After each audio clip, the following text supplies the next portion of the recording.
दंगेकरांच्या माध्यमातून Shinde score settle करतायत, भाजपचा बदला घेतायत, शिंदे ही आपली कोंडी केल्याचं भाजपकडून उट्ट काढतायत असं अनेक जण बोलत होते। आता शिंदेची कोंडी नेमकी झाली कुठं, तर शिंदेची कोंडी झाली ती ठाण्यात।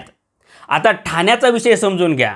आता ठाणे महापालिकेत सध्या प्रशासक नेमलेला आहे। आता ठाणे महापालिका असेल किंवा ठाणे जिल्हा असेल, या सगळ्या भागामध्ये शिंदेचं वर्चस्व आहे।